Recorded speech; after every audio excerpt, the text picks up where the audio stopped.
Hello, people. Annex here, and this week, let's take a step in a different sort of direction from the last few weeks to talk about The Invisible Life of ADDIE LARUE by V.E. Scwab.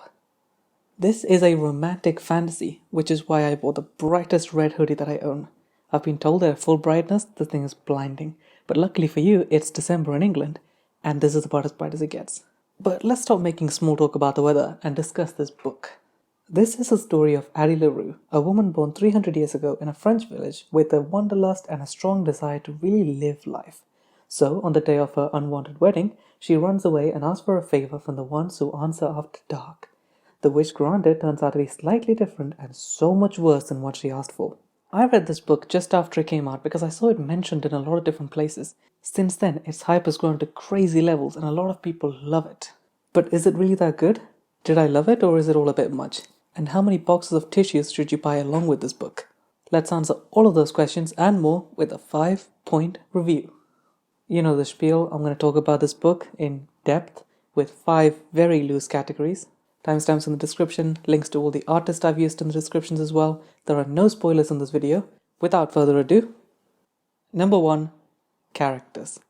We've got 2 big ones in this book, ADDIE or Adeline LaRue and Henry Strauss. There's also a non-perspective sort of main character called Luke, who is, for all intents and purposes, the devil.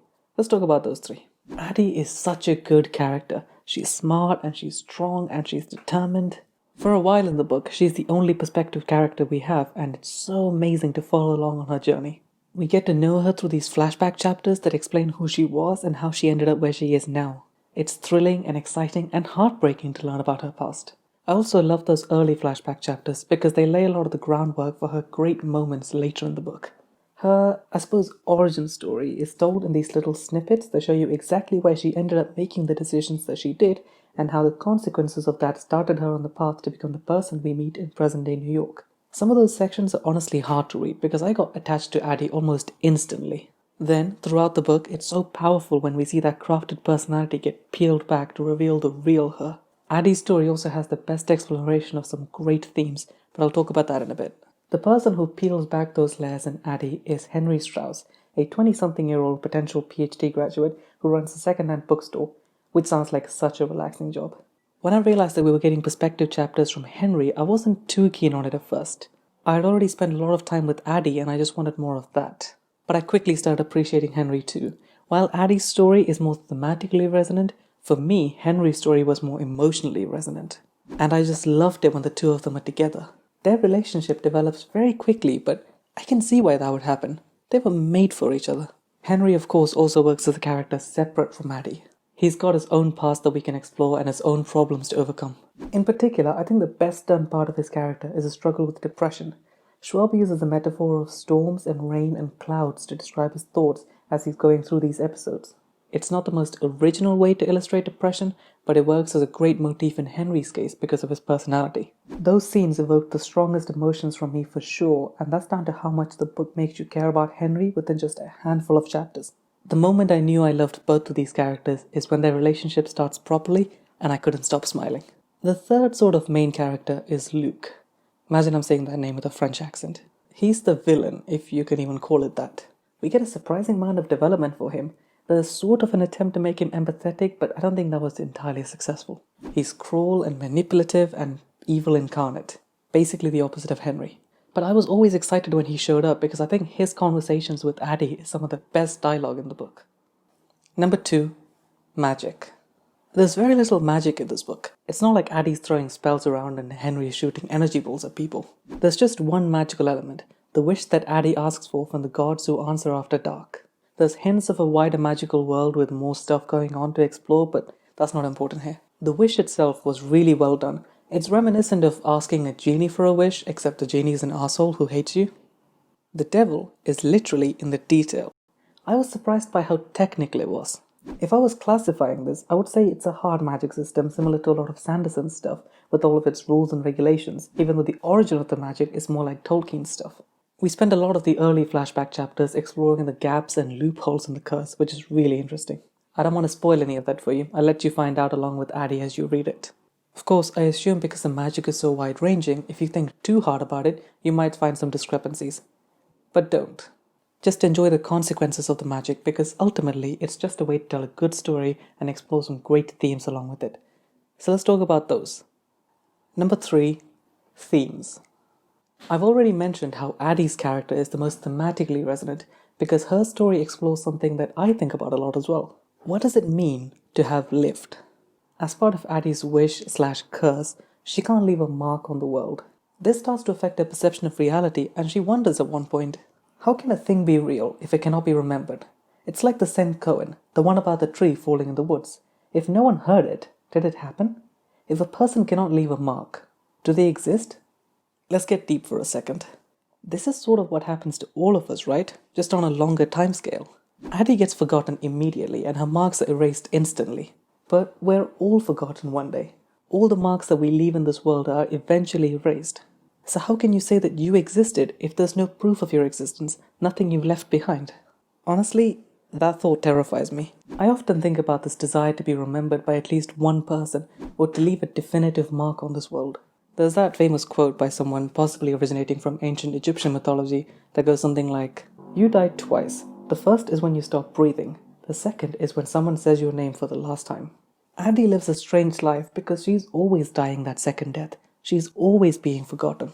So through her story, Scwab explores the idea of, do you exist if you don't leave a mark? I think the answers she comes to as the story progresses is beautiful and worth thinking about. I really love how the magical element is used to allow us to explore this idea. That's part of the reason I love fantasy. Yes, you can have dragons and knights and wars and stuff, but you can also do so many other amazing things, like think about what it means to be alive if you're not remembered in such a powerful way by adding a little bit of magic into your story. The possibilities of this genre are truly endless. Number 4, prose. I looked up some definitions of this word and I think I'm using it right. Basically, the actual text of this book is really nice. First of all, maybe surprisingly for a book that focuses a lot on people's emotions, it's very succinct. Scwab doesn't need pages and pages to get us to understand a character's emotional state. She just needs 4 or 5 pretty short lines to get the point across because of her brilliant use of language. One of the techniques that she uses quite a lot to do this is triplets. They're used for different effects in different places. For example, near the start, there's a really nice triplet that goes, her mother softens, approving. Her father stiffens, suspicious. Estelle's eyes narrow, knowing. It's like cut, cut, cut. Those 3 lines in the context of that scene tells you a lot. At a base level, it tells you what's happening in the scene. At a deeper level, it tells you about the personalities of those 3 people. What's their personal connection with Addie like? What depth of understanding do they have about Addie? 3 short sentences, 12 words conveying so much information. There are so many other examples of things like this throughout the book. Triplets are used as motifs as well, like, pardon my French, déjà vu, déjà su, déjà vécu. Already seen, already known, already lived.